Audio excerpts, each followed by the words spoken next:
Yeah, exactly. Hey, speaking of starting on time, we didn't. But hey, we're here anyway, and it is just barely past 8 o'clock. Wednesday, your Xbox Nation station. Keep it tuned for all your election results. Dun, dun, dun. Just kidding. Bum, bum, bum. Oh no, we're not getting into this. We ain't doing this. We're not doing that, folks. Don't worry. We are escaped from that because you're probably all tired of it and all that kind of stuff. And you know, good, because that's what video games are all about. And you know, we really appreciate you guys coming out and checking out the show. Hit the like button, share, all that kind of stuff. Get it out there. It's going to be a fun show. We got a lot of cool stuff to talk about. Stuff happening right up until the start of the show. XO stuff. You know, new information coming out, all kinds of cool stuff. So let me get some introductions started. The man with the plan, Mooch. What is up, everybody? And listen, I want to say what's up to the audience. Audience, listen, we were doing a little pre-show voice check, and the only people I can really trust is you, the audience. So if I sound good, just let me know. Be like, Mooch sounds good, or keep screaming, or keep it up, or don't. It sounds fine, man. It sounds good, man. I don't think there's any complaints yet from the audience. And, yeah, well, I mean, they're very vocal. They're very vocal. Yes, I'm waiting to see all those hashtags. Why are you yelling? Yeah, why are you yelling? Yes. Yelling at Who's yelling at us? That's so great. All right, so if everyone's all right with it, we'll roll with it. No crap. Listen, great to be here. Unfortunately, so much going on. I got here, got just enough time to get a drink set up, ready for the show, and I didn't even look. I had no idea what the hell your topics are, but I have done my homework, and I feel confident I can keep up with you. Hey, I'm sure that you're going to be just fine, man. You're a professional at this. You know, so it's not going to be that hard. I mean, hey, we're talking about the topics that a lot of people are talking about. Plus, sometimes it's good to get a genuine reaction from you if you hadn't heard about it. Very so true. It'll be good to do that. And we got the man himself back, Salty. How's it going, man? Did you get lots of candy last week? Yes, I stole a lot of candy from my daughter. I mean, I got my own candy. You tested it to make sure it was safe. No, she's allergic to peanuts, so that's my opportunity to go in there and be like, you can't have the Snickers, you can't have the Reese's, you know. So I get the good stuff. How could you? No, you know, how could you pass that up? You know, I hear you. But it's good to be back. I too want to do a mic check. Audience, do I sound salty? Let me know. Well, yeah, I'm sure they'll let you know. They're good people. Good people for the most part. Yes. We also got the lady. She's back. She's waiting for Battlefield 5. She's super excited about it. It's Lady Foxfire. How's it going? Counting down the minutes. What's up, Crappy? How are you? So we're all doing mic checks. Like Salty, and then does Mooch sound loud? And then do I sound Do I sound nice? Let me know, guys. Everything sounds fine. I don't understand. I told Mooch he sounds good, man. Like, yeah, mic check day. Let's do this. Yeah, exactly. Like we did the we did the mic checks beforehand, but Mooch just doesn't believe me for some reason. I'm like, dude, it sounds good. I mean, if he sounded like Barry White, I probably would have let it go on just because that's hilarious. Well, that's the whole thing. Everybody was like, you know what? I would be honest with you, Barry Mooch. You got to trust me. Out of all these guys. It's me.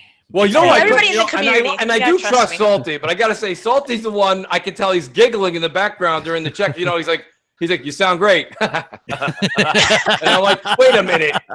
Wait a second. That's Salty not what I can go on. He's just naturally like that. He likes to laugh at stuff. Yeah, well, he's salty. Yeah, salty. Exactly. So, you know what? Hey, what better time to talk about something good in the gaming world? Red Dead Redemption 2.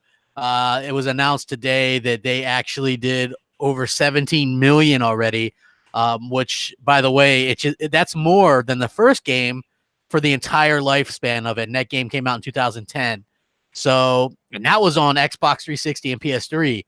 And now on Xbox One and PS4 only, this game has sold 17 million. Absolutely incredible. I am pretty far into it, I think. I'm not going to do like a bunch of spoilers or anything, but I tweeted out this picture yesterday where me and the gang were going up on this house, and it's like this epic, I got chills during it. You know, it's like this epic thing, like almost OK Corral-ish type situation, where you guys are just walking up on this house, and it looked awesome. And I thought that was just, man, I got chills, and I was like, this is good gaming right here. And, you know, so it's definitely well worth the price if you guys are wondering. Even if, look, I'm not big into Rockstar games, right? I never got really into the first Red Dead. I have never completed a Grand Theft Auto game.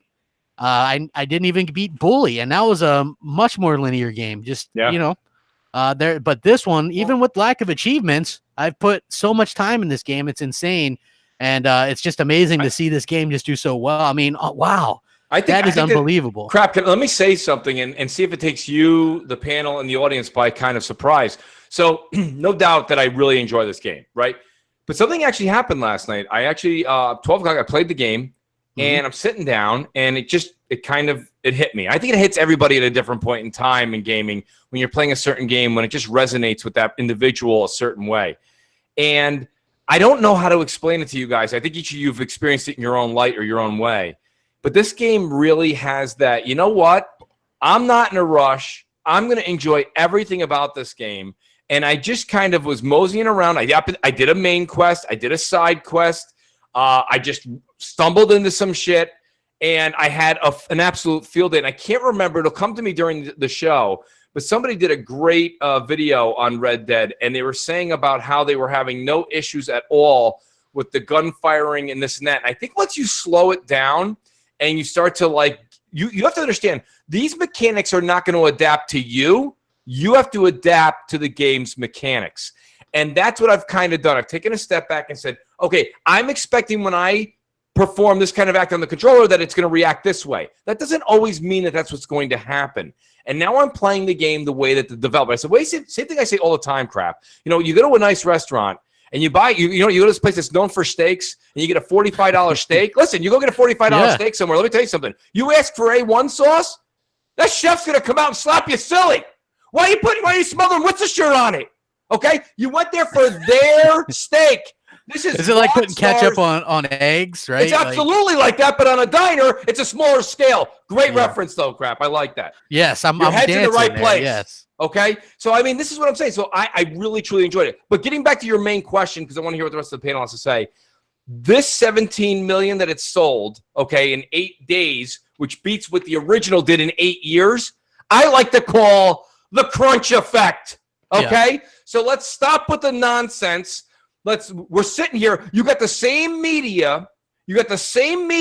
A week ago that was saying you can't work people like this, or like, holy shit. Can you believe this, Johnson? They actually sold 17 million in 8 days. That hasn't been done in the history of any game since another Rockstar game. This is amazing. And now they don't want to talk about crunch. Now they don't want to talk about it. Well, let me tell you something. This is why the media comes up with nonsense. Let me tell you something, brother. What the hell, buddy? All right, hey, get over here. Yeah. But anyway, that's Butters. All right. But nonetheless, my point being is just that this was the nonsense we talked about for 2 weeks. This is why the gaming media, we know what they do. It's a 365, 24/7 business. And they have to dig, and they dig, and they dig. And then sometimes they hit, they hit something. And it's not gold. It's fool's gold. And that's what that story was. Absolute fool's gold. Which, by the way, I just tied into the same era that was probably when John Morrison was going. Nonetheless, Crap, that is why this game is so fantastic. It's good. Look, everybody knows that I'm an achievement guy. I like to get a certain amount. I got next to nothing on this. I'm like on chapter. I don't know how many chapters are in here. I'm in chapter 4. You just enjoy it. You do the quest. You have a good time, and you just kind of take it little by little. Like I don't play it straight through, although I do tend to put in a few hours at a time, I guess. And it's just an amazing experience. This game is just like a living, breathing world type game to me. That's the thing. Like, you help somebody and then they pay it forward later, or you know what I mean? It's just like, it's weird like that. It's so amazing. Okay, someone says there's 6 chapters, so I am more than halfway done, and wow, just everything just has a reaction, counter reaction.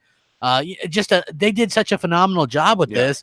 I'm just blown away by it. I haven't been this blown away by a living world since Skyrim.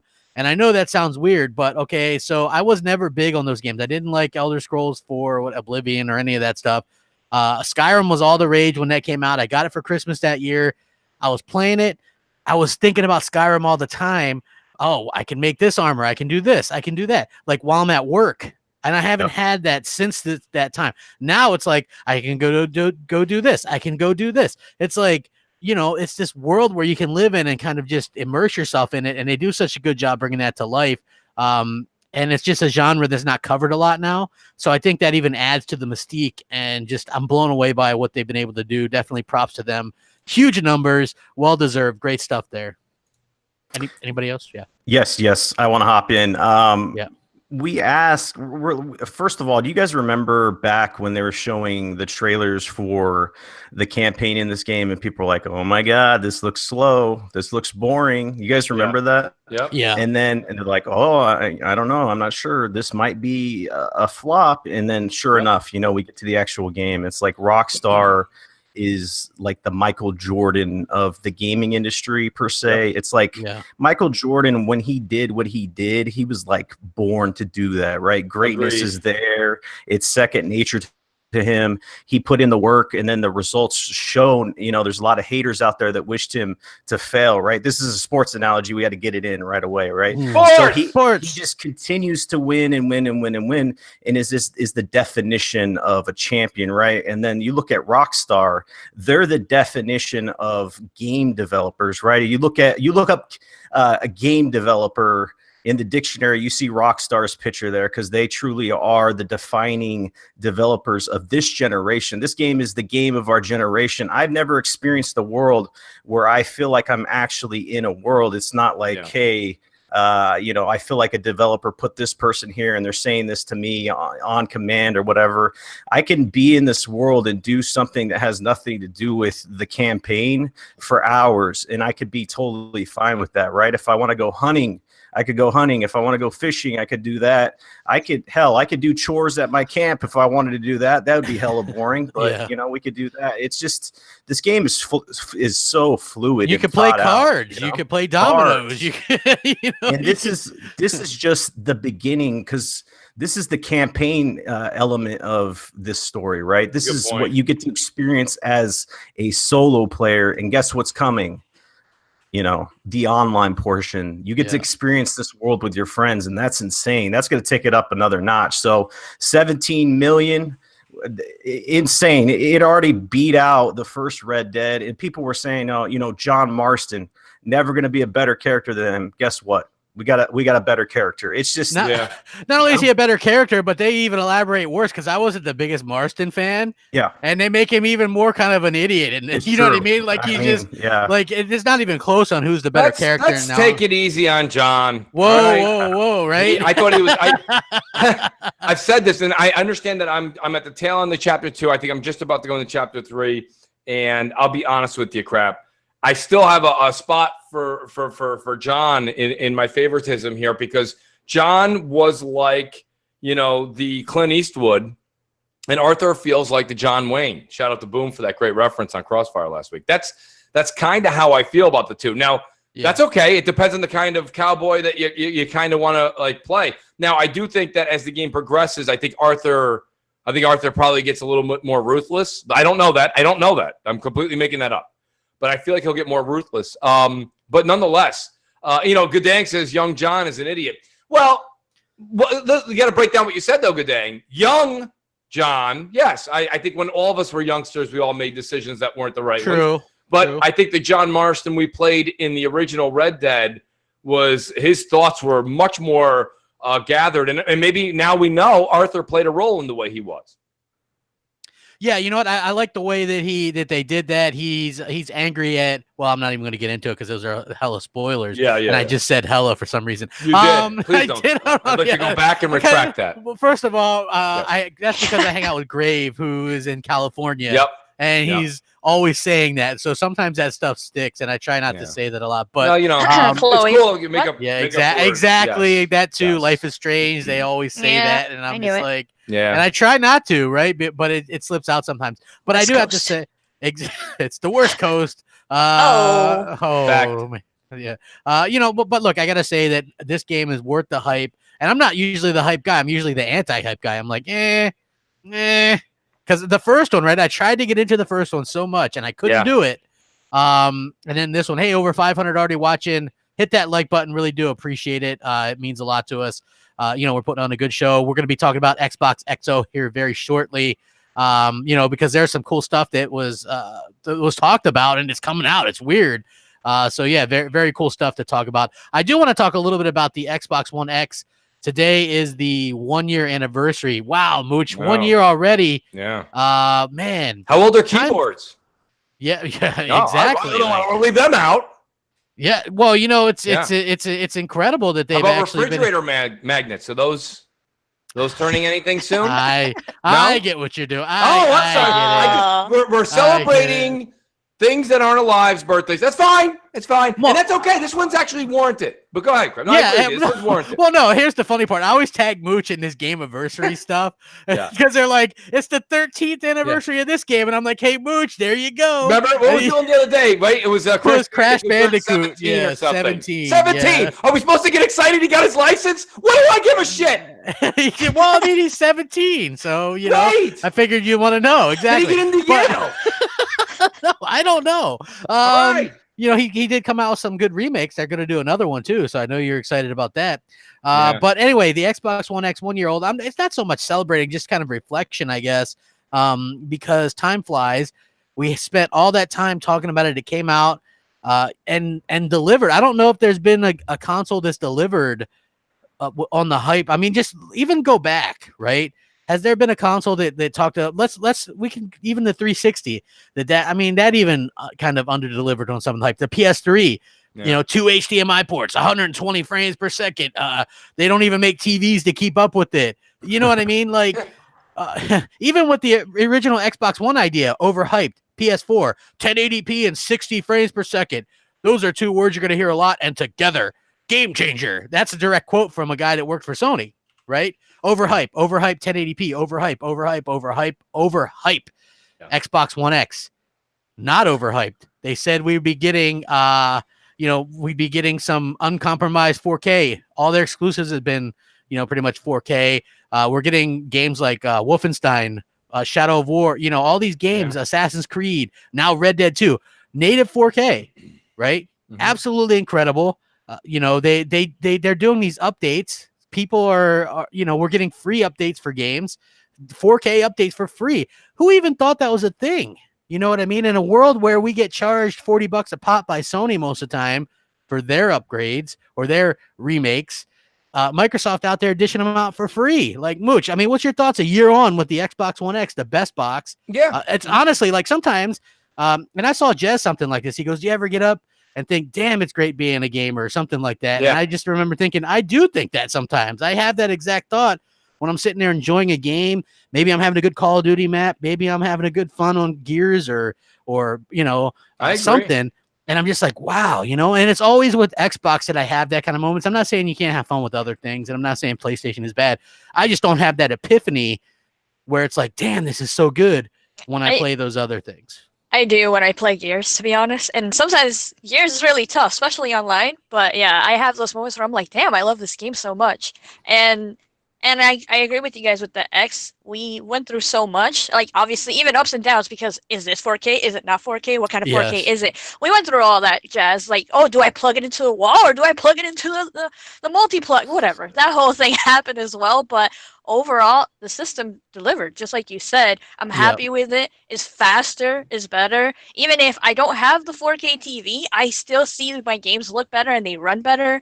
So overall, I love the system. Not only because it was a gift from my awesome friends, but because it works. And that's what I want from a system. It freaking works. Well, you nailed it, Crap. Here's the thing, that Xbox, Sony, they've both done it in the past, but Xbox is kind of in a predicament.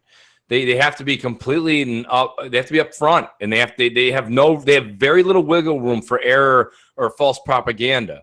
So you're right. Everything they told us about the X is exactly what we got. So there was no deviation. The specs are the specs. They were very honest. I don't think they deviated at all from what they said on stage, which was a fine line they had to walk, I might add. But realistically, I think the X has been everything that I've wanted. I'm getting my money's worth out of it. I'm a happy consumer in that category. But I mean, at the same time, kind of sucks that Microsoft has to tread so carefully, because what you're seeing is the reason that we're not, and we'll get into it in the XO segment, but it's why we're going to see things at XO, but maybe not the things we want to see at XO, because they're playing their cards so close to the chest chest, that they just don't allow themselves to be able to be a little bit more forward. They can't be more forward with anything they say. So in the case of hardware, where you come home, you plug the thing into the wall and you want it to work the way that they say, good. But bad because Microsoft's not able to kind of put themselves out there a little bit because of the constant backlash, and they're under a microscope 24/7. So there's a little bit of a give and take there. Yeah, So- yeah. Go ahead. Go ahead, So Salty. I remember this clear as day, right? I was getting into the community. The Xbox One X was on the horizon. The hype level was real because, let's be honest, what we had, I had the Xbox Fat, and that thing was, oh my God, it's crazy, right? You think back to what we had before, and you're just like, man, that's like a starving man, right? He's starving for a long time, and then he gets to this all-you-can-eat buffet, right? It's just a stark contrast of what we have available now. And I just remember before E3, wasn't it they leaked the price point of the X at $500, and everybody, Jeff Keighley said he leaked the price point. I remember everybody's like, that is too expensive. Yep. Nobody's gonna buy this. It's a mid-gen, blah blah blah blah blah blah. Right? Fast forward. Look at the results, right? The proof's in the pudding. Analytics don't lie, like I've said before. People are buying this system. It's one of the best made systems I've ever owned. It's quiet, super quiet, sleek, powerful. I can't even hear it when it's on, honestly. Yeah. And it's just, I was expecting there to be like hardware issues because, typically with new tech, you have some issues, but like, what major issues have come up with this system? It's clean, right? They did the R&D for this system. They wanted to make sure like hell they didn't have another Ring of Death, right? That will never happen. And some of the items that we're getting in this system are just unheard of, right? The 4K recording, the DVR, it's just insane, man. The value for this is skyrocketed, and it's honestly one of the best systems I've ever owned. So, not only that, but it's so funny when you look at it because it's way more powerful than the PS4 Pro, and it's like so small in size compared to it, and so quiet compared to it, right? Yes. Like my PS4 Pro sounds like Mooch's old Xbox One X that he gave back in. Ooga, ooga, ooga, ooga. It's dude, I remember one time I was playing, I was like, what the hell is that noise? And then I was like, hold on, it's my PS4 Pro. Right? It's just that thing has been loud since day one.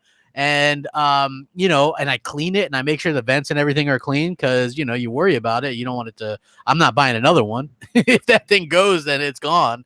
That's all I can say about that. But the Xbox One X feels so premium. Like when you first get it, the way it's wrapped, right? Like the box that it comes in. It's like those Xbox Elite controllers, right? Those things come in those little cases, and you can tell that there's just a lot of care and effort put into it, and it just feels amazing.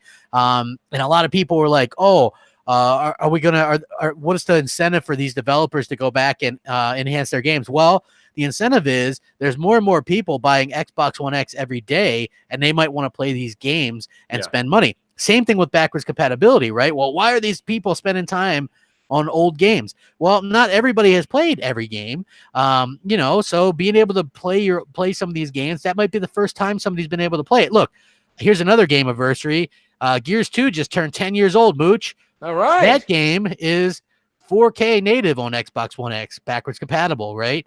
Yeah. So, maybe somebody hasn't had a chance to play that one because 10 years is a long time. I want to get back to your point about the hardware. Well, somebody that's 20 right now was 10 and too young to play back then.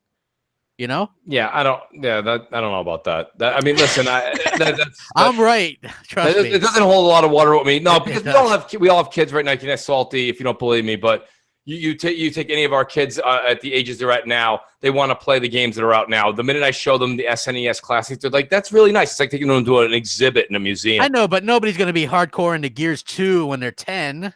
No, but the 10-year-old now wants to play Gears 4 and 5, not 2. So what I'm saying is this: it is got to go back to the past sometimes, though, Mooch. Yeah. Okay. I'll get you some plutonium and hang out with Doc Brown for a little while. Listen, I got hater. But I'm glad they are, and I want to say I'm very glad that the X came out because, and everybody on podcasts is always like, remember when I said? Do you remember when I said this? Document it. Well, I said this a long time ago, but no one will remember, and that's okay. I said, listen, we have to, as gamers, understand that there has to be consoles and SKUs that come out with different prices on them. Yes. And they have to have different things inside the box. And you might go, Mooch, that's horse shit. That's bullshit. It's not. We've been doing it in the automotive industry for years, okay? There's people who are driving, right? There's people right now that are driving the same chassis car, but one costs $10,000 more than the other one, and that's because of the engine. And does that mean that the person, can't? Why if the person wants to spend $10,000 more for a bigger engine to go faster, and they like that whole thing, and they're a car junkie, why can't they do that? So my point being is, I like that Xbox, and now you're seeing Sony do it, and the PC's been doing it since the beginning of time. Is why can't we have levels of SKUs that play all the games, but depending on how you want your fidelity to come out, and depending on how your other hardware that cooperates with the Xbox all interpret that data, that's how you kind of want to have your market laid out. So you're satisfying the entire spectrum, not just keeping the console gamer at the lowest common denominator. So I'm really happy to see the X take that step forward, and I'm really, really looking forward to what they're going to do with Scarlet. Crap, we were talking about maybe some of the things you were saying that they're all rumor, but there may be, there may be different SKUs, and there may be a powerhouse SKU at $6.99, $5.99. I don't know, but maybe there's a customer out there for that, and then there's a customer for the $3.99, and there's a customer for the X, which will probably be down to $2.99 at the time.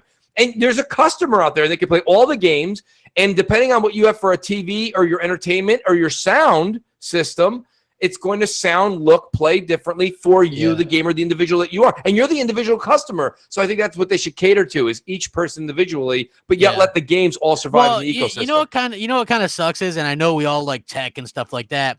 I wish like the tech talk would die down a little bit, so that we could enjoy like the masterpieces that are out right now. Is that fair though, Crap, when we sit here and we pat Digital Foundry on the back every other day? No, I mean, I guess not. Well, I don't really pat. I mean, I like it when they say something's 4K or whatever. Well, we use them as a source is my point. I'm sorry. Yeah, because they're the ones doing that stuff. You know what I mean? Right. But they've ramped back what they used to do, because they used to really do the fanboy side of things, right? And spark those wars between the fans. And now it's just more like they're there to do what they should have been all along, just to give people like the data, But what they're always there to do something. The year anniversary of the Xbox One X, they could have done a retrospective on that. Instead, they did a video about the new SKU of the PS4 and how quiet it is, right? Like, so there's always something there. And I'm not saying maybe that was planned well in advance. Maybe they didn't realize it was a year on. I don't know. But for me, the Xbox One X exemplifies quality, right? Like, you didn't have to worry about it. Like, when you got the original Xbox One, couldn't you just tell that they wanted that not to look like a console, so that people could put it on their... You like people like you, Mooch. You want to put it on your entertainment center. You hate red consoles. I'm glad you asked me. Well, I'm glad you asked me, because as far as the sleek console, whether we're talking about the PS4 Pro, or you're talking about the PS4 Slim, you're talking about the Xbox One S or the X or the Day One, look, we can go ahead and we can grab a big bus, and we can take all the podcasters and all the YouTubers and all the IGN folks and all the media, and we can go everybody's house and look at everybody's entertainment center, and everybody's just got a bunch of, equalizers, discs. Some people still have CD, whatever, this and that. They have everything they have in their entertainment centers, all black boxes that are rectangle in sort, and that's it. So my point being is to be like, how dare you make a black rectangular box that matches my other 8 rectangular black boxes?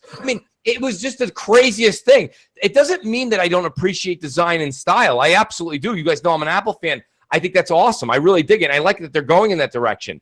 But the fact that now instead of the big rectangular VCR, now we have an absolutely fantastically square box that looks like an Entenmann's container. It's like, it is what it is. It doesn't really matter to me if it's a square that's uniformed or it was the rectangular box. The point is keep it quiet, make it powerful, and who gives a shit about the rest?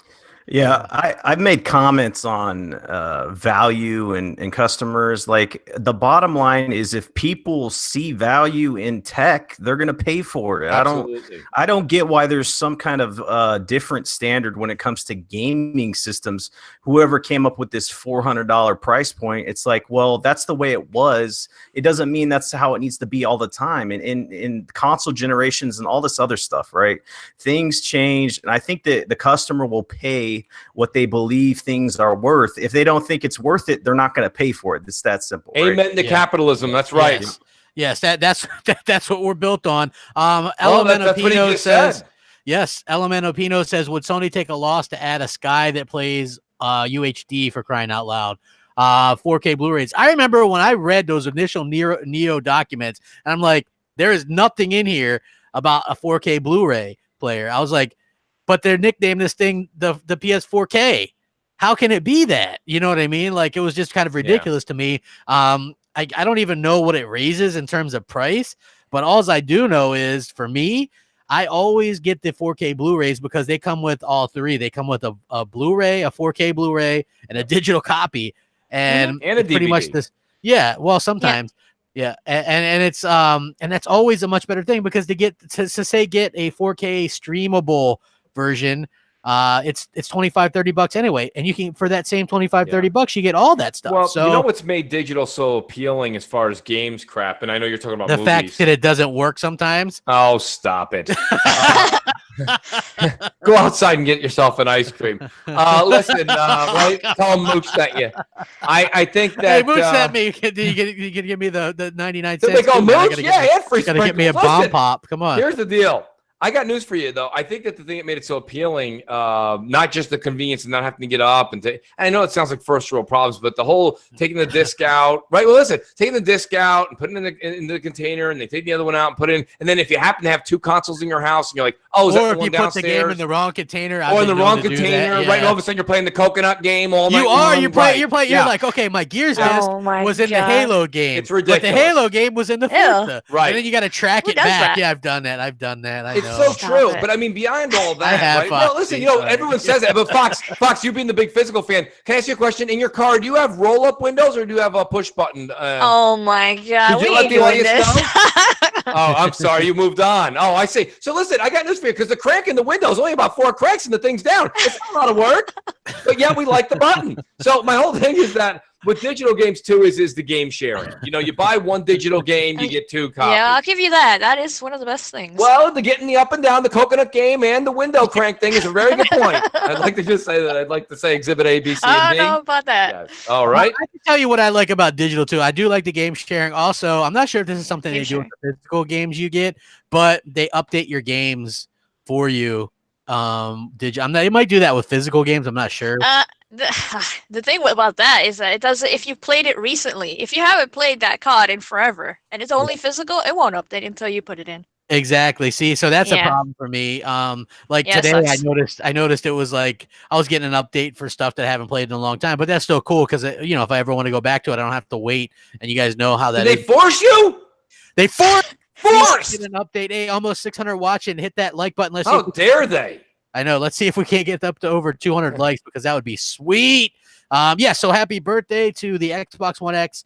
Fantastic. I had to buy my own Mooch. He mooched one, but what do you? You guys gave one away on MNC. That was awesome. Yes. We did give one away. That was pretty cool too. Cool. That was a great release party when we were in your chat and everybody was celebrating Scorpio Day. That was great. Scorpio Day was awesome. That. Yes, I remember that. People were giving us Game Pass.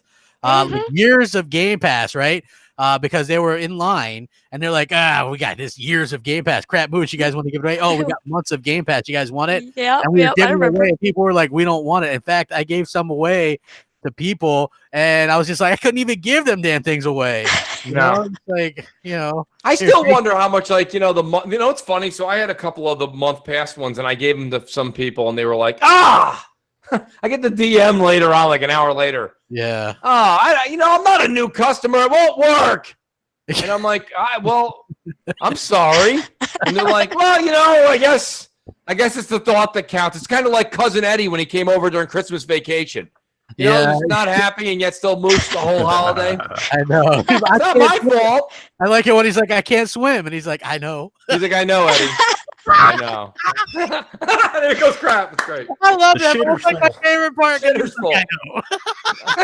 Nostalgia, people. Nostalgia.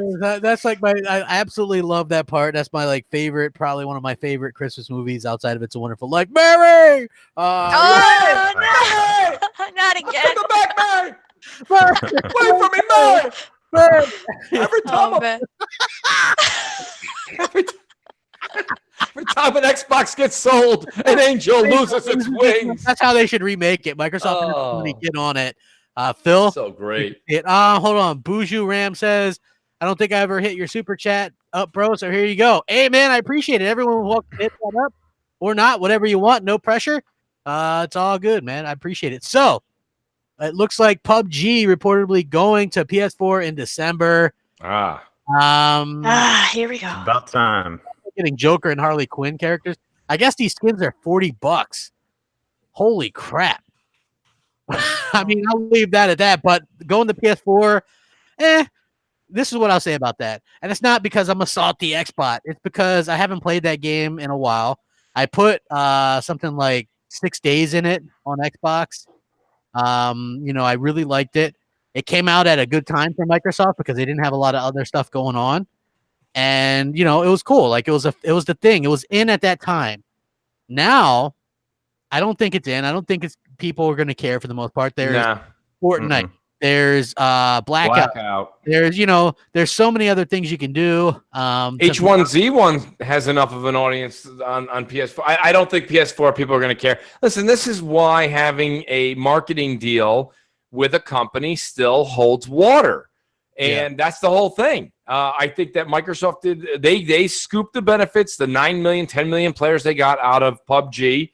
And now, like you say, with PlayStation getting it, it's not to say that it doesn't matter at all. I'm sure some gamers over there are going to be happy, but the hype level is at oh my God, if there was a hype volume, it would be like 10%. It's not, There's no way that people can be hyped about that. Now, I'm not 100% sure. Salty, crap, your mic's going in and out. I don't know if that's... You guys hear it? It's going like dull. It's like... Yeah, I kind of hear that. Your mic's going in and out, almost like you have it muffled. I just wanted to let you know.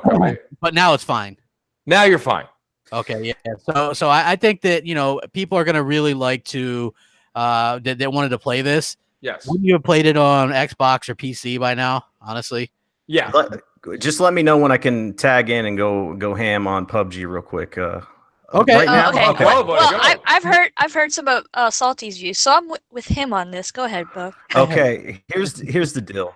People are asking me why I didn't shit on PUBG when it first came to Xbox. Well, when it first came to Xbox, it was new, right? It's a new experience, battle royale, first time on console. It goes into game preview. You have hopes that the game will improve, right, from the dog shit that it was. And it never happens, right? Bluehole was more interested in making that money and getting it on mobile than they were to make the game good. And the only way that they got pushed to do any kind of type of content, new maps, skins, all this other stuff, is because they started to lose the mind share of their audience, right? They started to lose relevance, and they're just starting to panic. You could feel it, right? With this Harley Quinn Joker stuff, it screams desperation. You're getting Suicide Squad that was out 2 years ago and it sucked, right? And you're getting it and you're trying to sell these skins for $45. And I've heard nobody that said, hey, these skins look super awesome. I can't wait to drop 45 on it. The Joker dude looks like he just got done at Vegas doing a bender. He doesn't look like Joker to me. He looks like trash. And then you guys are trying to pull this out right after Fortnite says that they're making a deal with the NFL with all these uniforms. It's sad actually to see where the state of PUBG is, and it took them all this time to try to make their game relevant again with all this esports, and we're gonna do performance mode and this and that. It's like you guys should have done this shit so long ago. And then you got Fortnite, the big boys are here, Blackout's killing it, and then Battlefield's going to enter when they enter, and it's just, I'm sorry, you guys had your one day in the shine, and that day's over. You know what I'm saying? So if PS4 owners have an opportunity to get this game, what's going to tell them, hey, I need to spend money to buy this game that used to be popular when I could play Fortnite, or I could play H1Z1, or I could play Blackout with a majority of PS4 owners already have right now, looking at the sales, right? So it is what it is, man. I think that Microsoft struck while the iron was hot. They made their money, Bluehole did as well. I kind of expect this game to go into Game Pass, honestly, because they'll make more money that way. So yeah, it's free right now. Like they're doing the whole free weekend thing, but I do think that you're probably on to something there because they announced that there's going to be. Is it a free weekend or is it free period? Well, It's a free period. Free It's like a couple. weekend. Yeah. Yeah, it's a free like 4 days or something like that. So because you know what, Microsoft messed up the marketing, the thing with that too, right? So it's like free for a time, right? Or for a limited time. That's what it said, or something like that. So it makes it sound like you can get it free right now, but for a limited time. But I guess it's just like, you know, for a certain amount of time for the weekend or whatever. But I mean, I guess that's still cool. You can try it out, see if it's your jam. It's not a bad game. It's just that there's other games that are much better than that right now. So I think that's going to be a bit of a problem. Like, Mooch, what is your thoughts? Like, I remember we were like, maybe Microsoft should buy them. Maybe Microsoft should do this. Microsoft held pat. I think you have to look at the entire spectrum of that conversation at the beginning. Yeah. Battle Royale was still new to everybody on console. It was why not buy that? Because what you do is you put that in your portfolio. Battle Royale is clearly not going anywhere. I think that it'll always be in the Call of Duties moving forward as a game mode. And I think that Microsoft could have been like, this is our baby. This is in our portfolio. And it's something that we would hold near and dear to our hearts because it was also the pioneer game of that genre. So that being said, or not genre, but game mode. But my point being is that then what happened was you saw Fortnite come out, and you saw Fortnite not be the behemoth they are now, but slowly creeping up, doing what they became known for. Yeah. And you said, okay, wait a minute. Now, if you're Bluehole, you're like, oh, we better pick up the phone and call Microsoft because maybe we want them to, because these guys are going to blow us out of the water. And then Fortnite became the game that you guys all know today. And now Microsoft's like, I'm not buying your shit, you know, like, because I don't need it. Because they know coming down the pipeline that Call of Duty was going to do something, and Fortnite had already blown up. It already surpassed everything that all PUBG's numbers, which were very impressive, got blown out of the water. And they had really impressive numbers. So there's no reason for Microsoft to buy them at this point, or anywhere about 6 months back, because they knew what was coming down the pipe. And like Salty said a minute ago, sorry, but not sorry. You guys took forever to do anything. There was no reason to keep that thing at 4K. Microsoft's on record of not making any company do anything that they don't want to.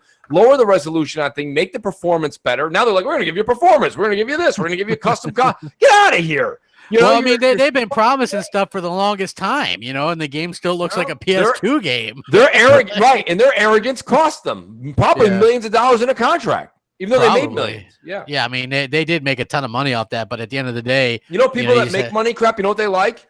More money.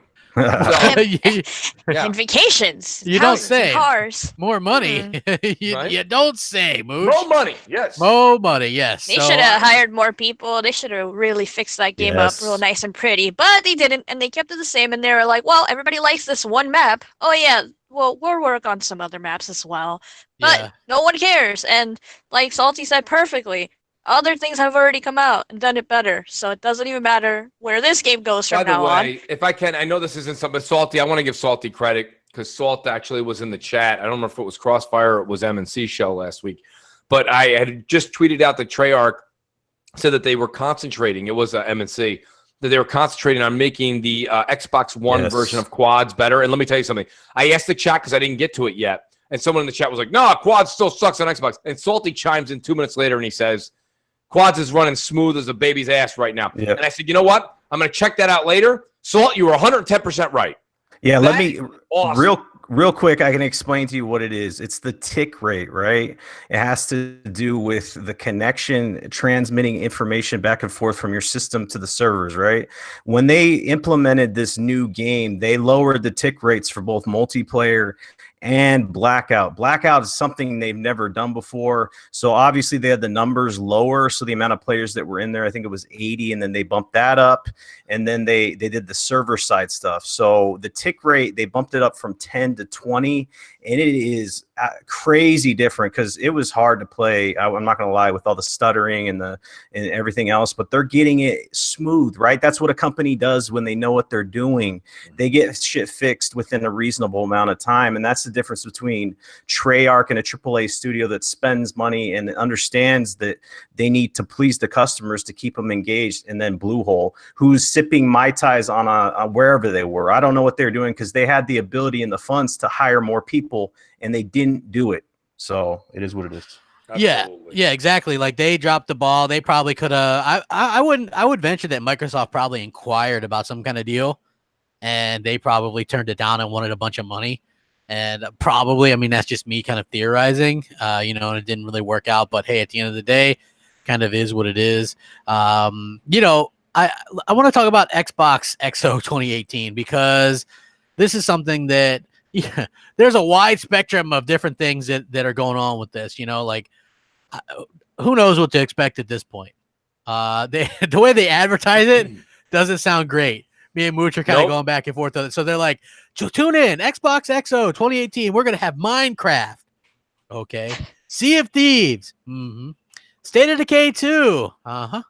Forza Horizon 4. Yay. It's like, that is not and Fredo. And Fredo. I'm smart. I can make it to Mexico too. Give me a bigger job, Major. I can do it. It's not really a pond. It's an ocean. Not. I found out. I looked it up in Britannica. I can fit in Major's gloves. All right, Fredo, you can come too.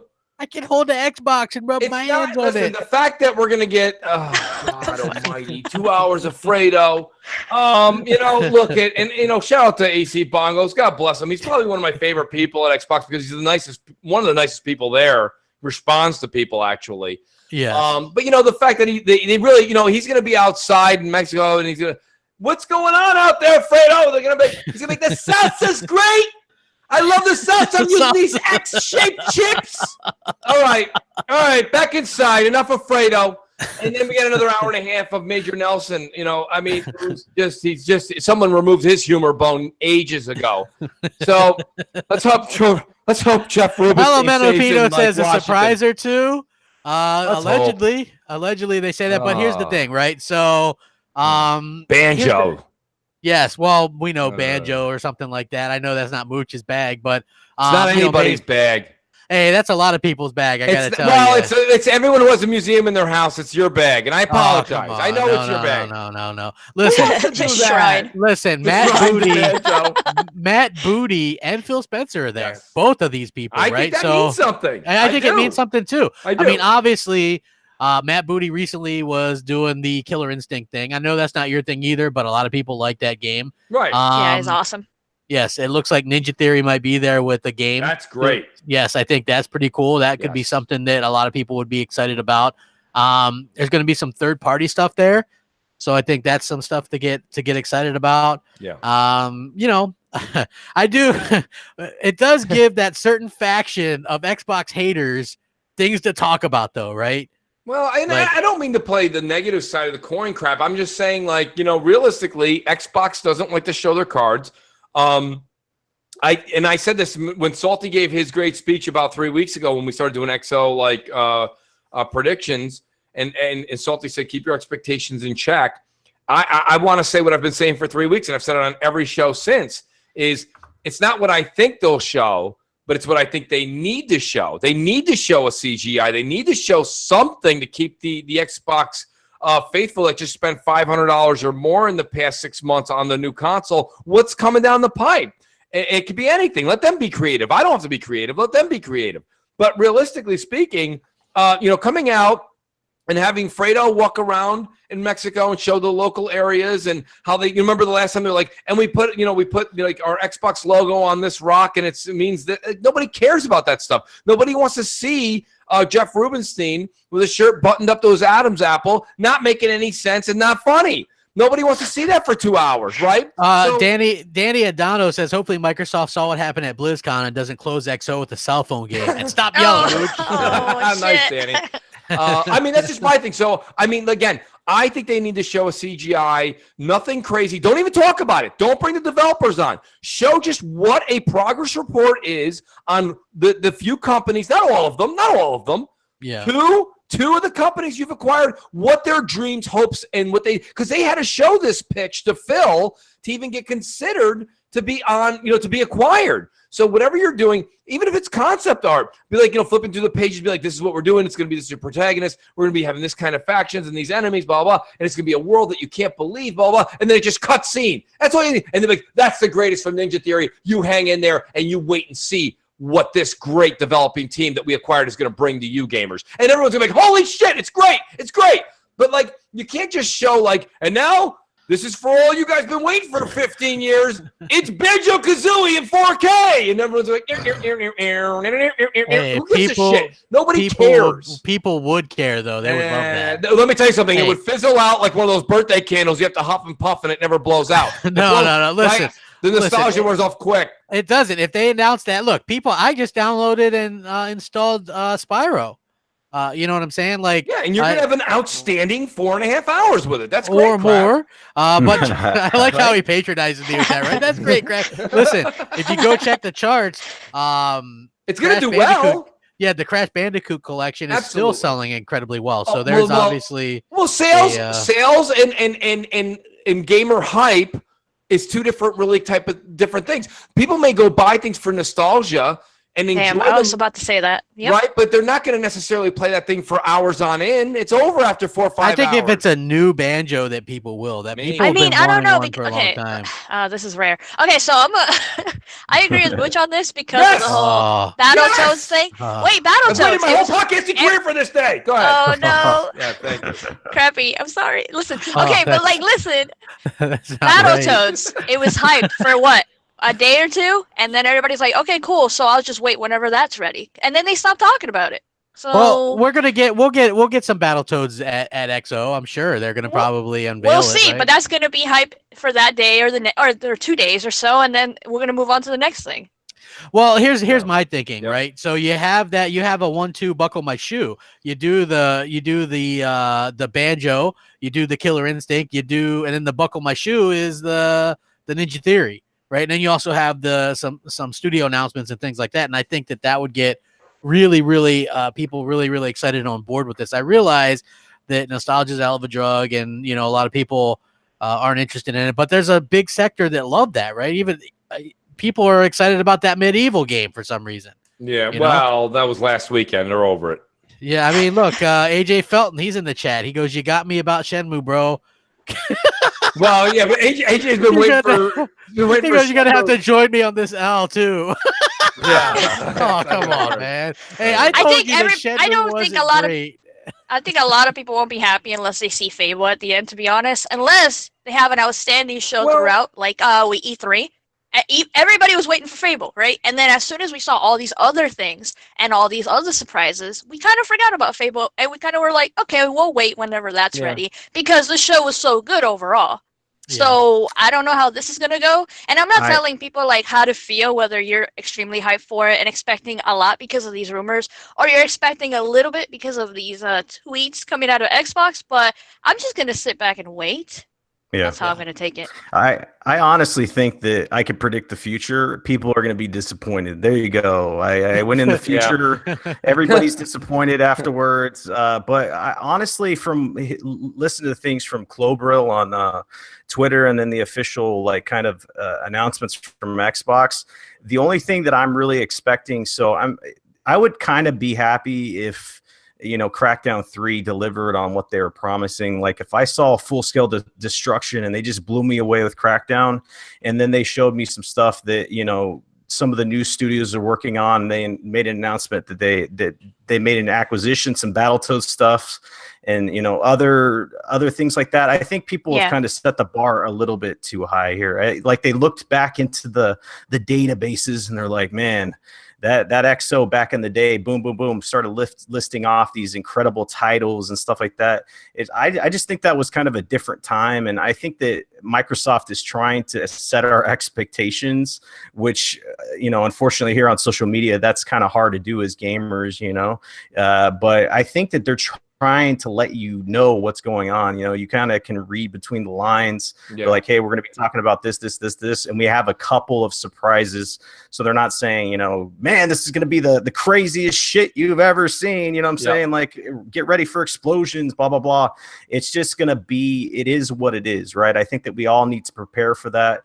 And I still think that it's great for Xbox, because if they can deliver on Crackdown 3, I think that's good for the brand, because that game was dead in the water, according to some people. It was going to be canceled and all this other stuff, so. Here's the thing, Salt, and I think you're right, and it's funny because it's unfortunate that Microsoft can't have any fun with it, but like they should be promoting things. Like look at people are like, oh my God, Blizzard and And the whole Diablo thing's just an absolute. It's awful. It's the worst thing that could ever happen. Stop it. Just stop it. It's a week of nonsense. And then the minute they show Diablo 4, like it's just gonna be like people standing up like you know what I mean, like Botticelli, like the great opera singer came back to life. Like, get out of here. Like, all of a sudden everyone's gonna forget about this week and everything's great. So, like, I don't understand why you can't have Microsoft come out there, show a CGI, show something. Like, the fact that they won't show a game, it just, to be honest with you, it doesn't make any sense. It doesn't make any sense to me at all, except for the fact that leadership over there is questionable. And I know no one likes to hear that. I bring it up every once and again. I don't harp on it. But depending on what they do at these big shows, this being one of them for their own fans, if you don't show a CGI or what your studios have coming in the plainest of simplest forms, I have to question your leadership. That means you have a problem with putting something out there because you have no faith in your workers. And that's something that just, and you guys can sit there and argue that all you want, but realistically, that's what it shows me. If I was there, there's no way I would say, listen, if Mooch was the head, right, which you guys would love that, by the way. If I was there, you guys would be like, and I would say, honestly, guys, what I want to see is I want to see everybody put together a 1 to 2 minute CGI, and I'll make a decision which one actually makes the main stage and which one is actually further enough along. I don't want to lead my customers down the wrong path, by no means, but I certainly don't want to keep on just going up there and having Chris Charla come up there and showing 2D scrollers. You know, I don't need that. Like, it's just ridiculous. So that's the thing. I'm watching the XO event a little differently than all of you will be. I'm watching it to see how much Microsoft reveals their cards, not in gameplay, not revealing all their secrets. I'm not asking for that. I'm asking for them to show us something in the form of a progress report. That's it. Yeah. The geeky nerd says Fable leaked months ago. I don't get all the secrecy. I don't either, to be honest with you. Like, they've supposedly been working on something for a long time. You know, show us some build-ins with a Albion, you know, welcome to Albion thing, right? Like, you're good to go. You don't even got to talk about it right now. That's right. You know, just go, hey, we're going to talk about it later. That's you know, right. but here it is. You can announce it without talking about it. I mean, look, didn't they do that with Death Stranding? We were wondering what the hell that was all about for over a year. You know, so I don't understand why they couldn't do that. Also, some interesting stuff that came out was Crackdown 3, and I showed this screenshot in the chat or in our Xbox Nation chat. It's called Crackdown 3 New Providence. I guess that's what that game's going to be called. Very interesting. I think it's cool, like, to have something, you know, added on to the end of that. It also was put up for register. As they filed to register it in different countries and things like that. That's something you do very last. Yeah, like a rating, right? Yes, the rating. I think it was Australia. Yes, Australia, and that's also like there's been other ones before that. So also very much important for the Crackdown news. Joseph Staten is in, I believe that is it Staten or Staten? I don't know which one it is. So excuse me if I can. Yeah, it could be. You know, if you guys don't know who he is, he's the guy that was at Bungie. Basically wrote some of the Halo games and worked there and did that. Then he went to Destiny, and then he went back to Microsoft, where he's like one of the heads of actual Microsoft game studios. He is going to be the one, I guess, presenting the Crackdown 3 stuff. So he was the one that edited the achievement names. He was doing internal marketing markups. He's the one, I guess, that helped write the story. So yeah, he's the man behind this, and I think that's the perfect person to have behind this, you know, and I that really should be interesting. Exactly. And I think that, you know, anybody, I'm not saying this thing is going to be, you know, I'm not saying that this thing's going to be like a game of the year candidate. I just don't think it's going to be the dumpster fire that a lot of people predict. You know what I mean? So, and I think, like, to your credit, Salty, you say Clobrill, who's like, you know, one of the insiders that's talking about this game a lot, hyping it up. I think that he's right on board. He said that this one's going to bring people. I think he predicted something between 75 and 83 Metacritic or something like that. So, you know, I think that would be great. You know, if you can get anything above, to me, if you can scratch out an 8 or even a 75, 76, 7, that's a mission accomplished, because nobody would have thought that possible, right? Because you have to imagine that this game is going to get a significant amount of hate just because of the troubled history that it has, right? It's Microsoft as well. So you got people that are gonna, you can't really live like that, dude. Well, I mean, look, Rise they can, yeah. But you wonder why you continuously lose NPDs.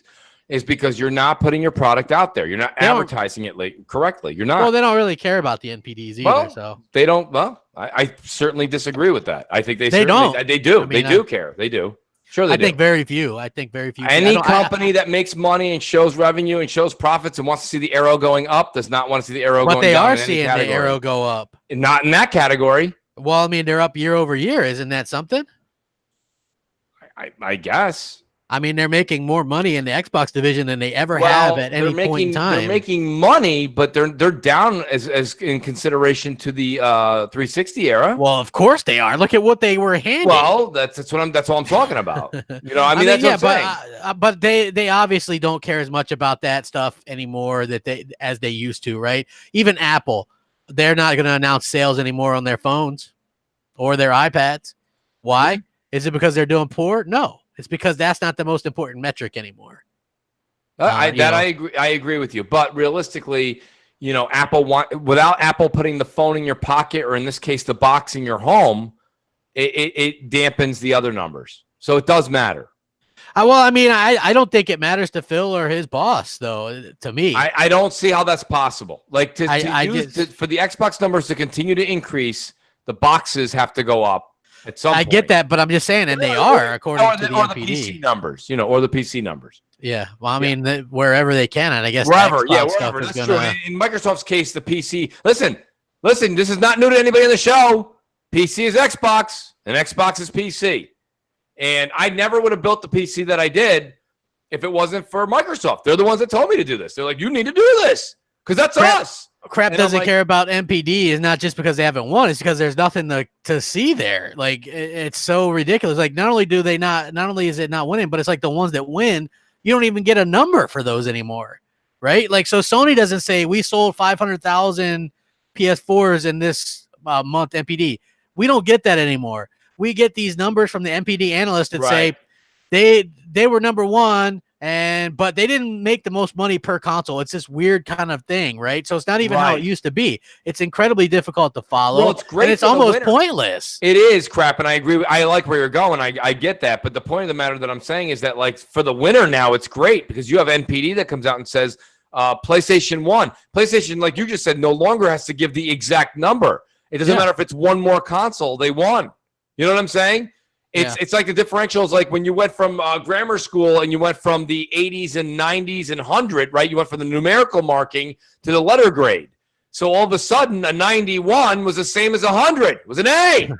Hey, Mad Jack, Xbox was well ahead of 36 million, dude. Yeah, that's the only thing. It's funny, and I don't blame Microsoft. Doesn't want to admit how much farther behind. But my God, we've been at 36 million for about 2 years now. Well, we did. What? Yeah, we did. Every week they lose numbers. What are you talking about? That's true. Yeah, we're actually down to like 6 million now. Yeah. Yeah. So I mean, hey, it's one of those things. Every time an Xbox sells, they actually take 2 off the bottom, and an angel uses its wings. Yeah. So I mean, that's the interesting part there. So what I would say is don't believe in the hype of analysts. What they say, like, those people aren't getting hard numbers. That's just the way it is. Even if nobody can get numbers from Microsoft about Xbox sales, what makes anybody think that they would have numbers now, right? And for you not to think that there's over 40 million would just absolutely be ludicrous at this stage. It's insane. It is, like, honestly, because the amount of games that they're selling even is crazy. So I think that to their point, Microsoft is moving in a direction where it's even less relevant, the whole MPD stuff. Like, that's dinosaur stuff, right? When I think people will finally start to notice it here in the future when people go, Sony's going to start announcing things like that. They're going to start announcing monthly active users more. You know what I'm saying? Like, they're going to focus more on that. Do people actually think that Sony isn't going to try to do more cloud-based stuff, or that they're never going to offer an opportunity to play stuff via your phone or other outlets? Are they really going to let Microsoft just 100% have that for themselves? Honestly, does anybody really think that?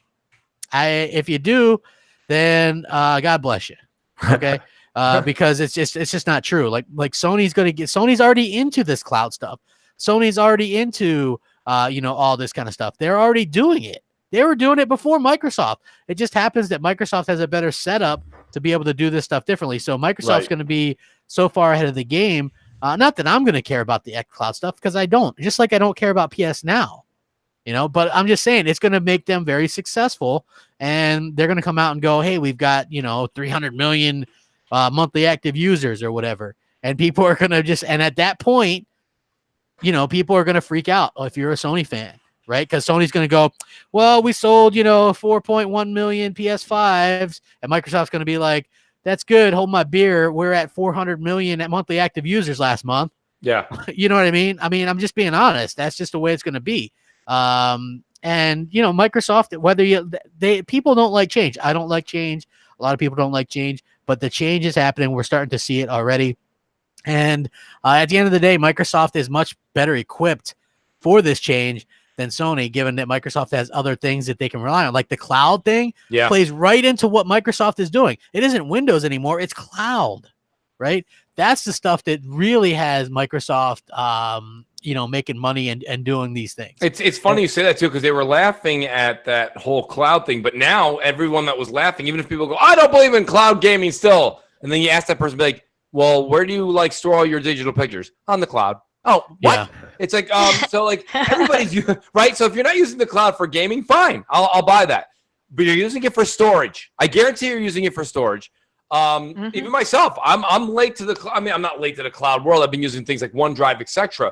But recently, I put all kinds of things on to the cloud, because that's a great storage. It saves everything, so you have it on a hard disk or a hard disk. Yeah, that's really comical. But like your hard drive, you have external, 2 terabyte, this, that at your home. But if you have your pictures of family, this, that, and other things, you want to have all those things backed up. And so you'll have the 2 terabyte hard drive external, and then you'll have them on your PC, you'll have them on the external, and you'll have them in the cloud. So people are using cloud for everything right now, crap. So yeah, when anyone kind of giggles at the cloud now, you got to kind of look at them in the mirror and be like, are you sure you're in the right year? You know where we are? We're all using it at some point or another. Yeah. I mean, we all are, honestly. Like, Agreed. just think about that. I think that's that's just the way we are. Like, the world is just cloud dependent, unfortunately. I mean, because look at the other day when we couldn't access our games, right? Oh, here we go. I mean, I'm just saying, like. I mean, when the power went out in the middle of the summer because it was too hot, I couldn't access my cold milk. That shit was getting warm. So fuck milk. Hold on, right? No, Mooch, listen. What, hashtag fuck milk? No. No. Oh, listen, right. what I'm saying is that's a little bit of the problem with some of this futuristic stuff, in my opinion. So, not really. Just saying that is a bit of a problem. Also, hey, by the way, we're also getting these rumors of. What was that one that I sent you, Mooch? Hold on, I'm gonna go look at this real quick. Okay, so it is Warcraft 3 Reforged be an Xbox One console exclusive. Supposedly going to use some of this mouse and keyboard stuff, and a new Age of Empire for Xbox as well. Supposedly there's going to be some, we've heard that there's going to be mouse and keyboard stuff. So it's very much something that we're going to see. I just find it to be annoying because I don't care about mouse and keyboard. Like, I like those type of games. I like RTS games, but I don't want to play with a mouse and keyboard on my console. Now, if they make them so you can use your controller, then sure, but I'm not really interested in hooking up a mouse and keyboard to my Xbox. So. Yeah, I've been waiting for this day to come. Honestly, I'm not excited for it, but a lot of people, when they heard rumors of mouse and keyboard support, they're like, the sky is falling, no more consoles, blah, blah, blah. I was just waiting for them to kind of move in this direction, and which games are going to be the first to come over from the PC side.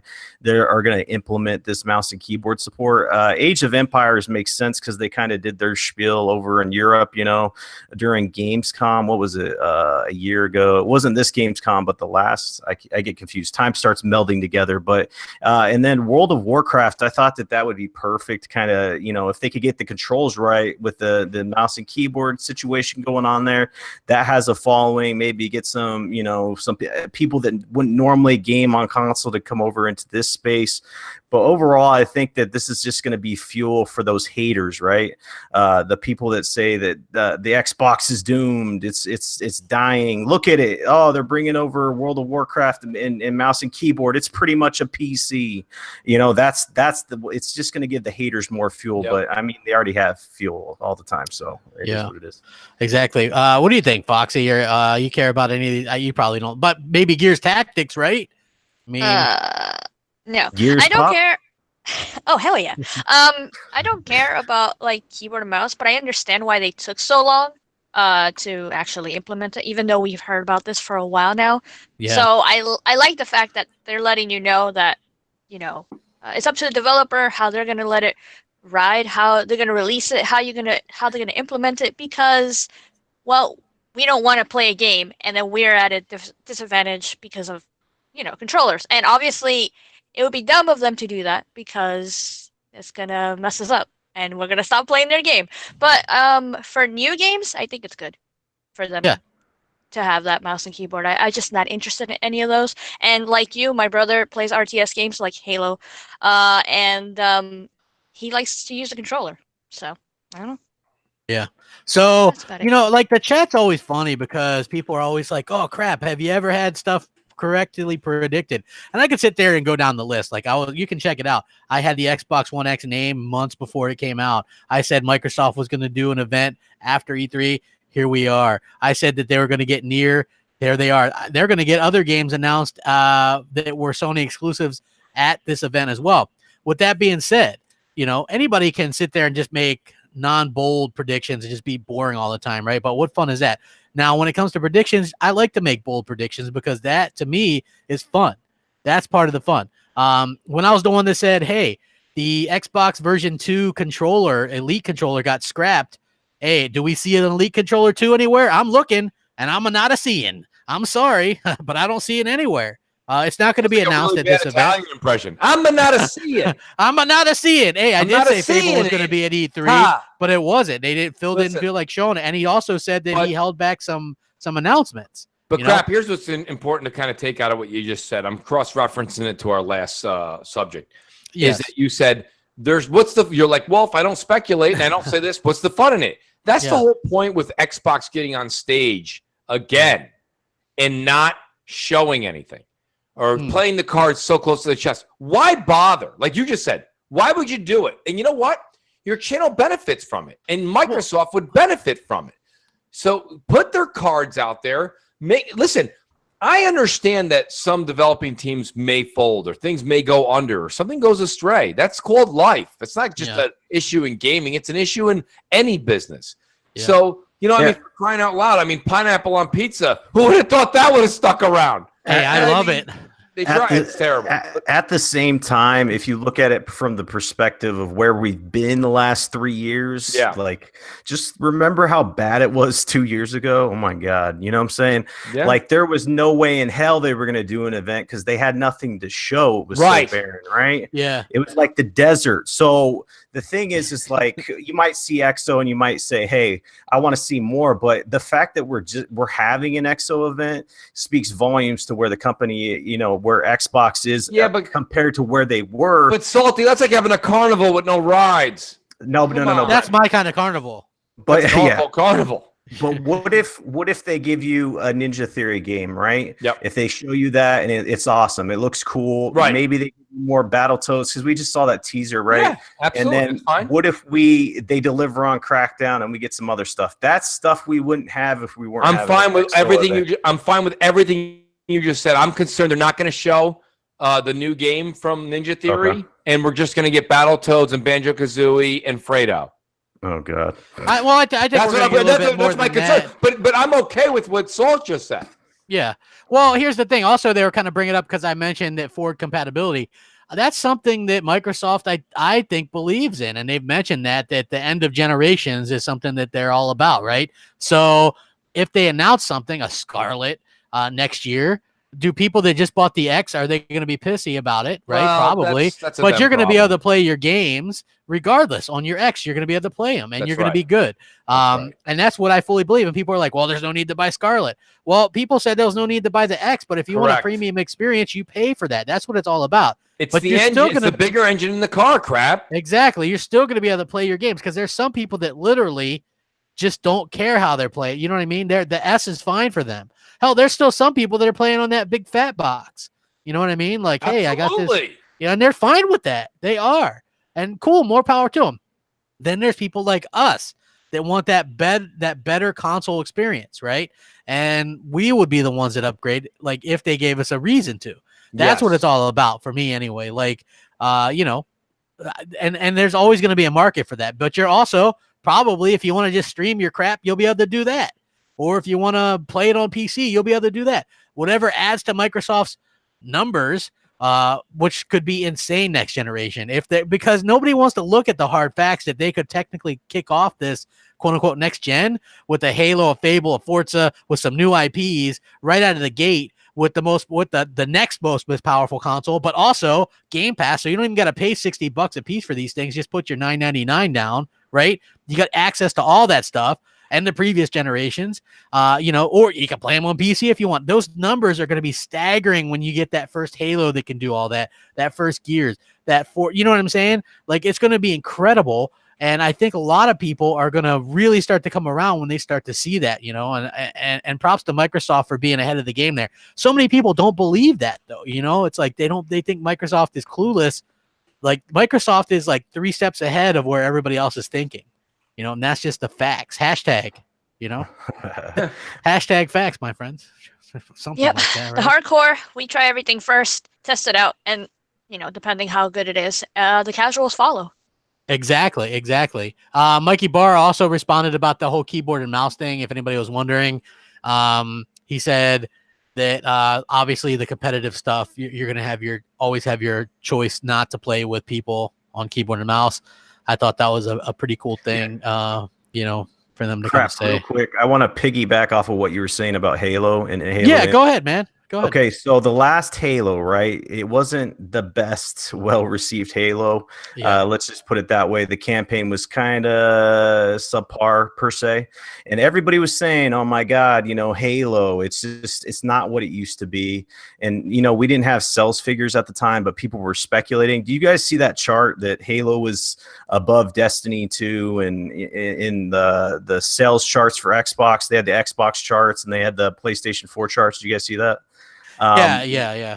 So what it tells me is even a subpar showing of Halo, right, can sell well. So Halo 5 wasn't the best, but like people are speculating that it did extremely well, right? So that's the brand that you have. So if Halo Infinite hits it out of the park, that is going to be like sales wise, it's going to smash it. So if you have that to open the next generation, watch out. And plus all that other stuff, it's great. As I hit my fan, it's going to be crazy.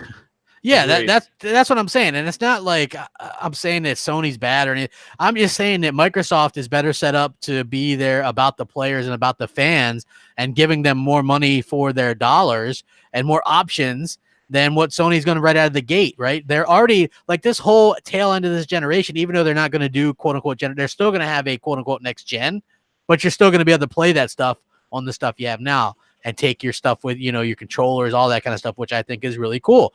You know, but some people are going to want that latest and greatest and they'll upgrade and get it. But it don't matter because you'll have that install base already of whatever it is. Probably still be 36 million according to most people, but still you'll have that 36 million ready to go with you, you know, and maybe you'll lure some people over because Sony is notoriously slow at starting, you know, that's just the facts on that. So, you know, I find that interesting. Also, I want to talk about a little bit of VR. Mooch, I know you love VR, so I put this in here for you. Sony doubling down on VR. They already patented some new like VR controllers. What do you think about that? I think it's going to be their Connect. I think they're. You think so? Yeah, I think they're going into an area where you know there's still a lot of people on Twitter right now that says why I love Connect. Why are you getting rid of my features? I bought this because I still have my Connect hooked up. Right, so you can't say that there's not like out of the 40 million or whatever Xbox Ones that are out there, there's a lot of people that have Kinects and they're using them today. And they're upset that Microsoft's taking away the features. My point being is, I use I'm mine sorry, when it's not spying on me. It's too right, exactly. Listen, VR is too niche, and Sony doing this. If they are utilizing power, and if they are utilizing their console next generation for VR, guess what? This is called history repeats itself. Microsoft did it this generation by utilizing power and strength for the Kinect, and it was a waste. And I think Microsoft's like, you know what? No, we're not going to do that. We don't need to do that. If you want, you can go buy a third-party VR and maybe hook it up in the future. Maybe they'll do that. Maybe they won't. But it doesn't seem like Microsoft is too keen on the whole VR thing at all. But for me personally, I think VR is niche. I know people, shout out to Delirium Blades and a bunch of other people that I know that have built powerful PCs, and some of them have ventured into the VR space, but they've even said that they're enjoying it, but they wouldn't really recommend it to people because it's a very niche category. So the fact that they're putting this kind of money and effort into it, and that's the leaks that are coming out, I would say this is very interesting that Sony hasn't learned a lesson out of Microsoft's book that the Kinect was a failure this generation, and now they're putting the time, effort, resources. I got to be honest, Kinect was a failure because they forced it on everybody. They're forcing this. They're putting parts into their new console that are hold on VR specific. We don't know though, like right? Well, like, it this could just is the be rumor. Well, it could just be that they're going to offer that. I mean, they're not going to go. They're not going to go. You have to get VR if you buy a PS5. No. The bottom line is if they have a first party peripheral, right, the VR device, they're going to have to devote time and resources into software, and that's the biggest issue. The reason why it hasn't been an issue this gen is because they've had enough games to back it up. If you make any mistakes with your games and the way you get them out, that's the problem that you have, right?